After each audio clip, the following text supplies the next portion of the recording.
Hürmetli vatandaş, bugünkü leksiya vaziyetimiz hakkında sözdeyimiz vatandaşlar. Bugünkü islah 2024 yıl 5. ayının 30. günü hürmetli vatandaşım haftaga Perşembe. Bugün sizlerge sözdeydiği vaziyetimiz hakkındaki avvalki birinci cümlemiz mundaq başlandı vatandaş. İsimlerde bak, Xitay Kompartiyası müstemlikçe hakimiyet. Aynı çağlarda tömür yol tartış, bu tömür yolunu Kaşgar arkalık Pakistan'ın Gwadar portu gelip çıkıp Gwadar portu arkalık Hindi okeanga kirmekçiydi vatandaş. Bu kuruluşni bir yol bir belbağ kuruluşunun asaslık noktası dep qargan idi. Bugün tor betide Gongzishen deydiğin yaş bir obzorçu balının sözüge qaraganda hazır Gwadar portu haraplaştı. Gwadar portu selingan Jungo'nun məbləği yani bir yol bir belbağ məbləği haraplaştı. Gwadar portuda quruluş toxtu deydigen məzmundu leksiyabadi vatandaş. Bununla ben özümün ruhi cihetini etqa vaxtı bir besim yani Gwadar portu bir şartlik bir termometrdik. Xitay müstemlike hakimiyeti Uyguristan'da kaçangıcı turalaydı. Uyguristan'da adaqıcı turup Uyguristan'dan yendi. Okeanga çıkıştan ibaret mış tömür yolunu tömür yolunu selip şu məqsidi yitelemdi. Muşundaq bir ideya kallamdı. Hökmüranede bir gün azat oldu vatandaşım. Gongzishen haber kıldı. Xitayning Gwadar portuga sağan məbləği meyran, Gwadar portunun quruluşu veyran boldu. Endi biz bunu bağlap tasavvur qıladigan bolsak, Xitayning Qashqar Torg'at arqali Qirg'izistonga yoki Qorg'os arqali Qozog'istonga chiqib, undan O'zbekiston arqali Afg'oniston va İran arqali Kichik Oziyagacha temir yo'l tortiman degan xiyollarim o. Moşunun bilen berbat boldu deyişki buldu. İsiniz ba hürmetli vatandaş.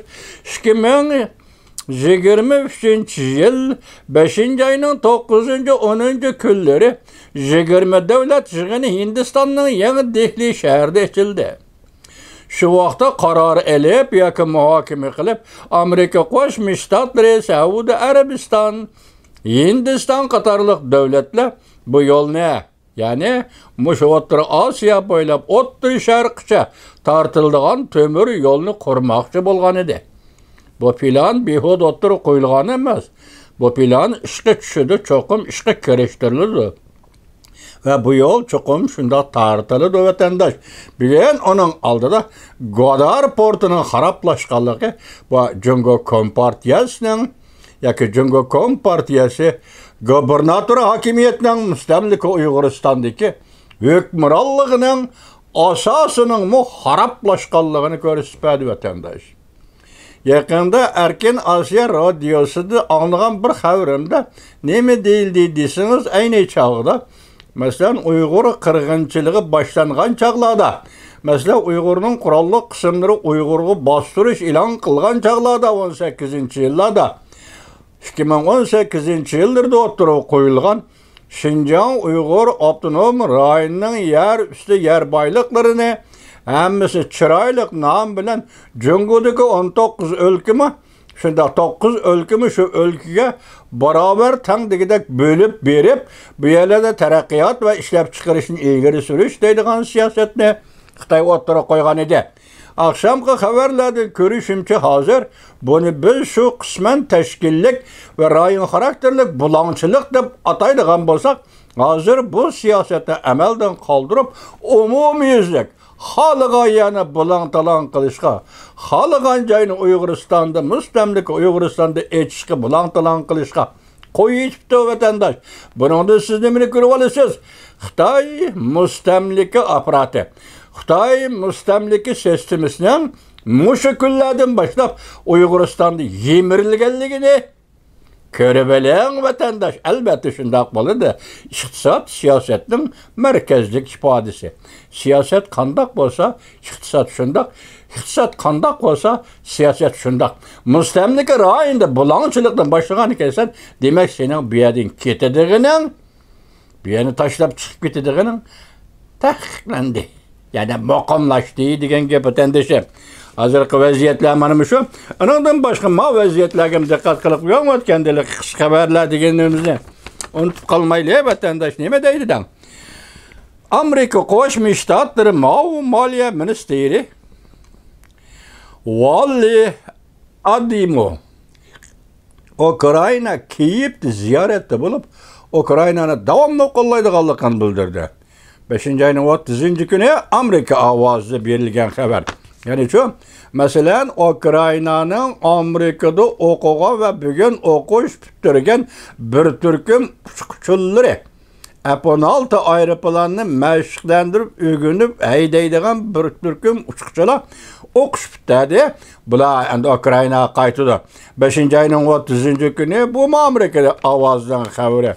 Ondan Rusya tahdid silib otgan bir paytda vatandaş Devlet İşler Katibi Antony Blinken, Amerika Qo'shma Shtatlari Devlet İşler Katibi Antony Blinken Moldoviyani ziyorat qilib, Moldoviyning bexatar davlat ekanligini, qo'g'daydiganligini va qo'llaydiganligini bildirdi. Hurmatli vatandaş.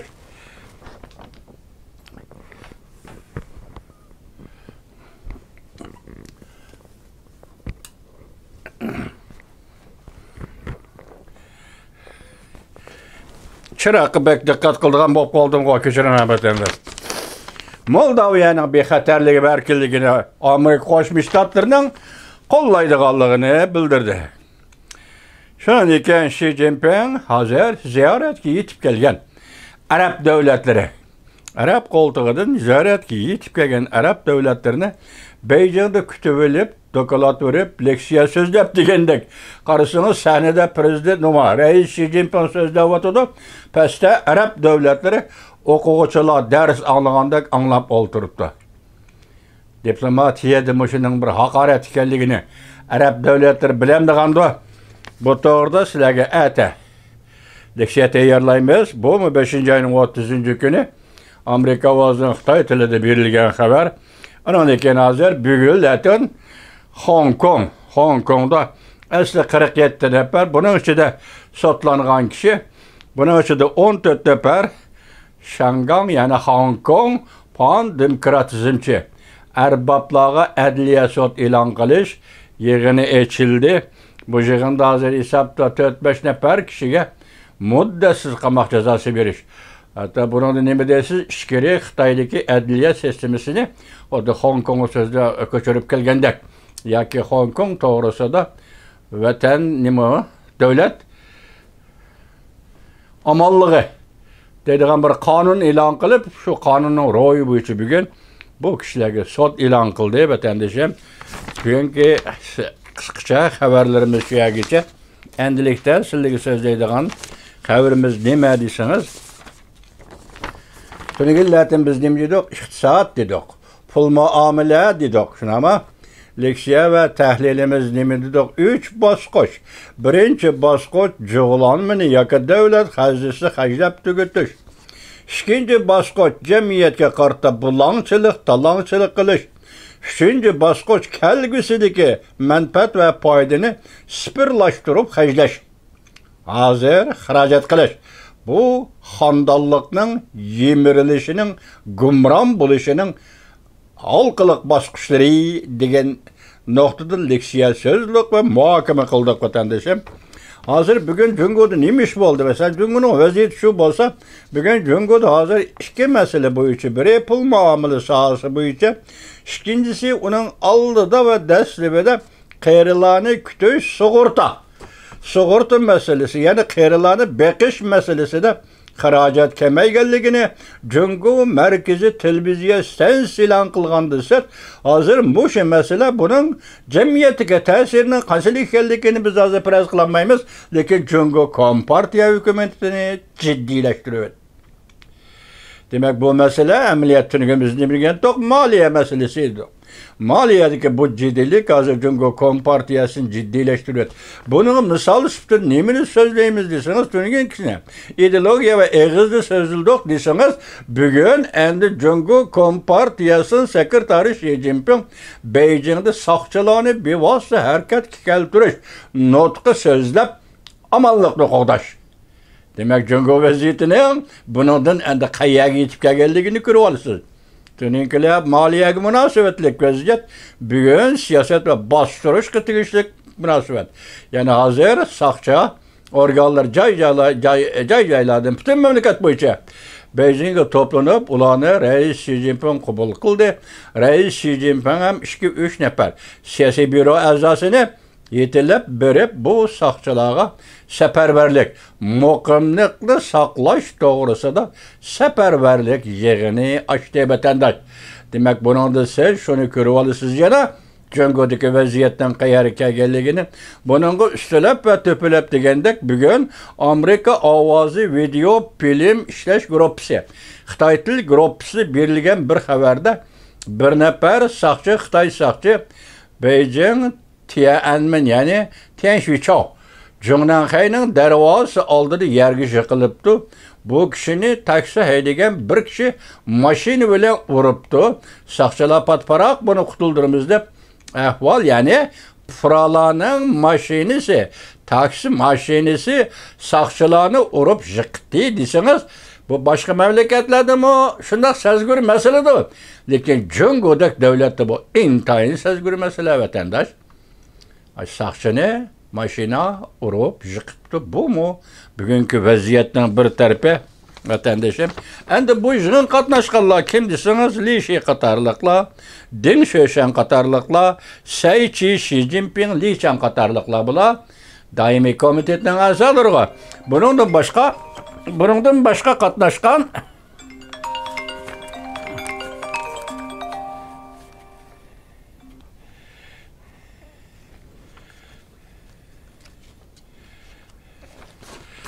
Bundan katnaşkan yeni bir kişi. Qin Minqing. Bu Qin Minqing degan kişi kim o deseniz? Qin Minqing mi şu siyasi büronun azasından birisi? Bu yakında başlayan Qin Minqing bu siyasi büroda, Merkezi Komitet siyasi büroda siyasi kanunga mesul kişi. Siyasi kanunga mesul kişi bir yerde bir gayri tarafı nime deseniz? Bu 5. ayının 25. günüdün 5. ayının 27. günü geçe Ürümçi.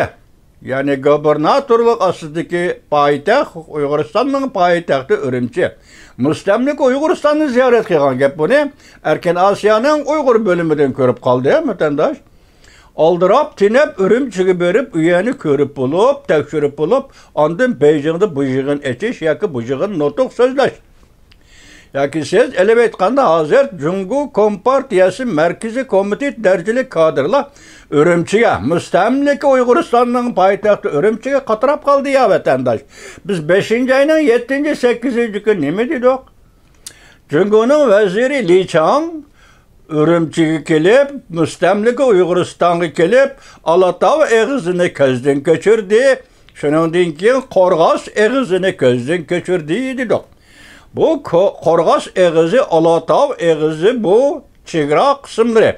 Harbiy qismlar turadigan, nazorat qiladigan eg'izlarda ma'muriy amaldorga nemish va vatandosh. Mulkiy amaldor, ma'muriy amaldor, mulkiy amaldor, anda harbiy amaldor.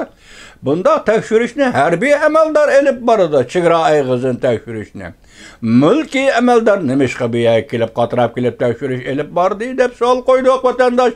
Shuningga to'g'rilab biz 5. ayning 16-15 kuni Rossiya Federatsiyasining prezidenti Vladimir Putin Beijingni ziyorat qildi. Shuningdan avval bu eg'izlarni tekshirishga nima zarur bo'lib qoldi degan edik. 5. ayının 7. 8. gün Li Qiang Ürümçi'de mustamlika Uyg'uristonda xizmatlarini ko'zdan kechirib, bugün Qin Minqing siyasi komitetning sekretari bo'lgan odam 5. ayının 27-25 kunlari yana mustamlika Uyg'uristonni ko'zdan kechirdi deydi. Bu nima sabab deb savol qo'yamiz bunga vatandosh. Nima sabab deb savol qo'yamiz. Qin Minqing shunday qildi. Endi ikkinchisi Umumi yığın eçiliş arpısı hazır 7. ayda açıman dedi. Bunu umumi yığından buran 20. nöbetlik 3. umumi yığın. Esli bu yığın ötken yılı 11. ayda eçiliş gerek. Bu tasadübi aldı bir 6. ay geldi. Evet 7. ayda açıman dedi. Yani arlıqda neymiş oldu bunu bilgili olmaydı. Bu 3. umumi yığında tevret gedek ve kişilerini çuğçit gedek. Neymiş bak. Esli kaydı bu içe bu ötken yılı 11. ayda eçilip aldın bu yılki 3. ayda eçiladigan iki qurultay siyasi kengash ve xalq vakillar qurultayının kadrları ta'kidlash kadrları tashkillash kadrlarni tertiplash ve kadrlarni o'rinlashtirish qisqasi kadrlar xizmatini asosiy jihatdan muhokama qiladigan yig'in nemishki bugun 7. ayga kechikdi ve yana qandaqdir vaziyatga bahonada 3. umumiy yig'in echilish oldida turdi. Shuni Jungoda muqimlikni qo'g'dash kerak. Buna ma'nosi nima vatandoshim? Ma'nosi nima? Andan bugün hazır muşunga münasebetlik ettigendiler. Ele Qaronyanning nazarini bilesiz-ku. Nima depti deseniz, hazır kişiler torbetlerini aqtırışga başladı.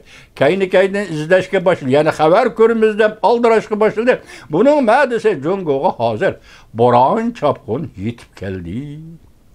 Bunun da sözlerine nima desiz men başta ettim. Biri qeyralarni kütöz sug'urtisi, ikkinchisi pul muomala sohasi bugün hazır hesapda Jungoda tevreşke yani gumran buluşqa başladı degan ma'noda so'zlabdi bu yigit Ronyanning nazarida. Anda bunun kendi yani nima desiniz yani şu 5. ayın 27. kunida Rusya Federatsiyasining prezidenti Vladimir Putin O'rta Osiyo O'zbekiston Toshkentga ziyorat kelib aeroportda muxbirning savoliga javob berganda yoki o'zining fikri bayonini e'lon qilgan vaqtda Amerika Qo'shma Shtatlarining Moliya ministri Janet Yellenning bu yil 5. ayning 7-8 kunlarida Beijingda eşinde mahsulot to'g'risida so'zlaganligini nazarga elib bu yerda nima debdi deseniz bir xil mahsulotni setib oladigan bo'lsa kishilar yoki fuqarolar bu mahsulotlardan foyda ola oladigan bo'lsa bu yerda eşinde mahsulot bo'lmaydi. Bir davlatning rahbarining agar mushu jumladilla iqtisod siyosiy iqtisod iddiasi shundoq bo'ladi desa buningda gumonlanishga bo'ladi ya vatandoshim. Bu yerda eşinde mahsulot degan ishlik bozorda sotiladigan mahsulot deganlik emas. Eşinde mahsulotni ishlab chiqarish degan so'z besilib qolishni bilib turib ishlab chiqarish degan so'z planliq iqtisod bo'layotdi bu yerda. Mayli sotsializm, planliq igilik degan bo'lsin, har qanday jamiyatda ishlab chiqarishda bir plan bo'ladi-ku vatandosh. Demek plansız halda bir mahsulotni ishlab chiqaraverdi deyilsa, mana shundoq bo'ldi. Bu yerda Moliya ministri Janet Yellen xonimning degani to'g'ri. Po'lat temir va alyumin materiallari Amerika bozorini qoplab ketdi. Endi mahsulot Yevropa bozorini qoplab ketdi. Endi mahsulot. Chunki nima qilyapsan bu bir xildagi mahsulotni ishlayveramiz, to'xtatdi, hech qanday xato emas. Bu yerda prezident Vladimir Putinning söz degan so'zi iqtisod qonuniyatdir sal yiroq turdi ya vatandosh shu gumon qilish arziydi. Eng muhimi hozir endi Rossiyaning Xitoy Shoushubao deydi. Bu gazet xabarda gazeti. Bu gazetning muxbiri prezident Vladimir Putinga Toshkent aerodromida savol qo'yibdi. Nima deb savol qo'yibdi dam? Amerika Qo'shma Shtatlari yaqindan beri O'rta Osiyo davlatlariga berib kelyotdi. Berib kelish O'rta Osiyo davlatlarining Rossiya bilan bo'lgan barliq munosabatlarni bo'g'ib tashlashni, chetga qaqishni maqsad qiladi. Rossiyani chetga qaqishni maqsad qiladi. O'rta Osiyo davlatlari hozir mislsiz besimga duch keldi. Siz qanday qaraysiz? Bu Shoushubao xabarda gazetining qo'ygan savoli ekan prezident Vladimir Putinga. Prezident Vladimir Putin nima debdi dan? Vatandosh, bugun bu chiroqlarimning hammasi yoqmoqdim kechirin. Nima debdi dan vatandosh? Prezident Vladimir Putin shunday javob berdi. Bu berib kelishlar ancha yangilik emas deydi. Bu sayohatchilarning aeroplanlari dunyoning har qaysi joylarida har bir odamga tahdid solyapti, ko'rdingizmi? Savoldan chetnabdi.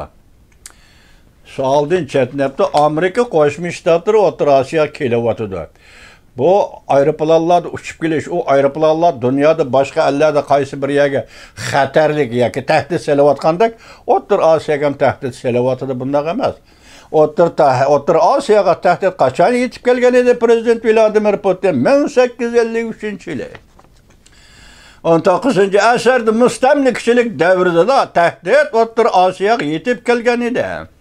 1953-yili 1853-yili Rossiya padişahı Nikolay bugünkü Sivastopol, Donbas, Donetsk'deki hazırki rayonlarda Türkiye bilen boğa urushda mag'lub bo'ldi. Türkiye, Fransiya, Angliya 3 davlat Antantaga qarshi tura olmadi, mag'lub bo'ldi. Uyatni biladigan padişahken Nikolay nemeli bo'lsa, bu mag'lubiyatga chidamay, bu yüzüm bilen Rossiyaga qanday padişah bo'laman dedi. Zahar ishab o'lib oldi. O yüzden balası Alexander II Rossiyaga padişah qilib tayinladi. Shundan keyin 1853-yil Rossiya padişahı Alexander II O'rta Osiyoga tajovuz qilib kirdi. Kırım'da, Sivastopol'da, Donbass'ta Türk armiyası, Fransiya, Angliya armiyası yengilgen şahar Rossiya O'rta Osiyoga tajovuz qilib keldi. Biz mana buni tahdidlaymiz prezident Vladimir Putin. Biz mana buni mustamlikachilarning aeroplanlari dunyoning har qaysi joylarida uchib yurib, har bir odamga tahdid soladi deb tasvirlasak, bu aqida prezident Vladimir Putin efendi. Amerika'nın bugün O'rta Osiyoga kirishi tabiiydir. 21-asr makan zaman noktasını aytganda Amerika Qo'shma Shtatlarining O'rta Osiyoga kirishi bu tabiiy bir ishdir. Amerika Qo'shma Shtatlarining O'rta Osiyoga kirishida masalan savdogarlar, shaxsiy xususiy savdogarlar, madaniyat ma'rif almashtiruvchilar mushu yo'lda taraqqiyot andan O'rta Osiyoning bexatarligini kapolatga qilish. Dedi o bunu ötken yılı 2023-yılı 9. ayının 19. günü Birleşken Devletler Teşkilatı'nın yığını katlaşkan O'rta Osiyo'daki 5 devlet rehberleri bilen Prezident Joe Biden görüşkende şundak dedi o. Şundan keyin Angliya parlamenti qaror qildi, O'rta Osiyoga kirishdi. Yaponiya parlamenti qaror qildi, O'rta Osiyoga kirishdi. Hatto prezident Joe Biden va'da berib, men mush yil ichida O'rta Osiyoga ziyoratga boraman degan edi. Qaraganda yetisholmadi, vaqt chiqara olmadi bo'lg'ay. Yoki oldimizda 6 oy vaqt bor. Mushu vaqt ichida balki O'rta Osiyoni ziyorat qilish mumkin.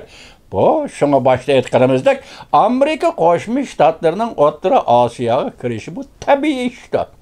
Bu yana ikki tahdid bor O'rta Osiyoda. Biri Junxo Xalq Jamhuriyatining tahdidi.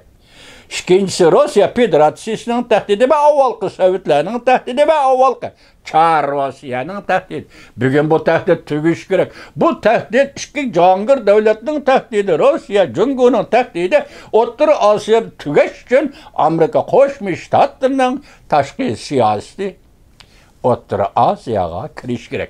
Mana bu bizning javobimiz prezident Vladimir Putin efendi. Endi onundan keyin sizlarga so'zlaydigan bir ishki mavzu vatandosh.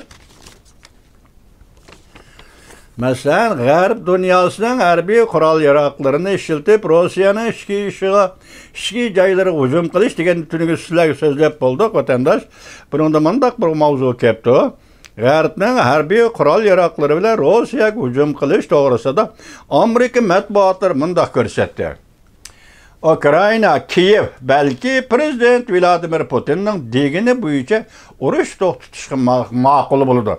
Bu xabar 5-ayning 29 kuni Jungoga nazar torbetida e'lon qildi. Amerika matbuotlari qarshi matbuot kim ekan? Masalan, Nevis Amerika matbuotlari hep türlü xabarlar jurnali. Hep türlü xabarlar jurnalida shundoq deyiladi. Prezident Vladimir Putin nima degan edi? Hozirgi beshilingan zimlarni Rossiya qo'shib berish sharti asosida Ukraina bilan tinchlik suhbat o'tkazdi. Mushuningda bu Nevis Week deganimiz haftalik xabarlar jurnali Amerika Qo'shma Shtatlari shunday debdiki, hozir mushundaq ahvolda masalan G'arbning qurol ishlatilmagan ahvol asosida Ukrayna belki muşu şart boyunca Rusya bilen teşvik şartnamesi imzalaşı mümkün depdi. Andan Amerika Qo'shma Shtatlarining Ma'mur davlat ishlar kotibi Kurt Campbell şu arlıqda degidek Avrupa İttifaqida diplomatik ziyoratda bo'layotdi. Vatandaş tunugin anglatdik sizlarga. Jungoning Rossiyaga yordam berayotgan bu ishlarga Avrupa İttifaqı jiddiy qarash kerak dedi. Dal bu şekilde başta aytdik, Maliya ministri Ukraynani ziyorat qildi, sana yordam beraman dedik bazıları başta xabarning. Endi Ma'mur davlat ishlar kotibi Kurt Campbell Avropada ziyoratda Xitoyning butun Rossiyaga nima berayotgan yordamlarining davomlashayotganligini, izchillashayotganligini, hatto Jungo Kompartiyasi rahbarligining bu yordamni bevosita qo'llayotganligini eg'iz qilib, Yevropa sen endi bu masalaga jiddiy qaraydigan payt keldi degan jumlani ishlatdi vatandoshim. Kurt Campbell shuni ishlatdi. Endi yana bir xabar biz dedik o'tganda Tayvanda yangi saylangan prezident vazifega o'ltirgandan keyin Amerika Qo'shma Shtatlarining Davlat Majlisi Avam palatasining vakillar umiga Tayvanni ziyorat qildi degan edi. Ular Tayvanni ziyorat qildi. Avam palatasi Tashqi munosabatlar komitetining raisi Michael McConnell boshchiligida 5 nafar Amerika Qo'shma Shtatlari Davlat Majlisi a'zolari Tayvanni ziyorat qildi. Prezident Lay Ching-te bilan ko'rishdi va Michael McConnell Tashqi munosabatlar komitetining raisi Lay Ching-te'ga va Tayvanda shundoq dedi. Hozir Tayvan bo'g'zining vaziyati Ikkinchi dunyo urushi portlashdan oldidagi vaziyatga o'xshab qoldi. Shuni anglashga biz demokratik davlatlar birlashib, qo'l tutishib, bu vaziyatga va yoki Tayvan bo'g'izida urush qo'zg'amoqchi bo'layotgan Jungo Kompartiyasiga qarshi turishimiz kerak dedi. Mana bu bugungi xabarlarimiz vatandosh esingizda bo'lsin. Jungoning bir yo'l, bir belbog' siyosati, ya'ni Gvardar portiga temir yo'l tortish Qashqardan. Temir yo'l tortish siyosati berbat bo'ldi. Pakistonda Gvardar porti berbat bo'ldi. Bu Xitoy mustamlik hukmronligining mustamlik Uyg'uristondagi hukmronligining oxirlashida qolligining bishoratidir, signalidir, hurmatli vatandoshlar.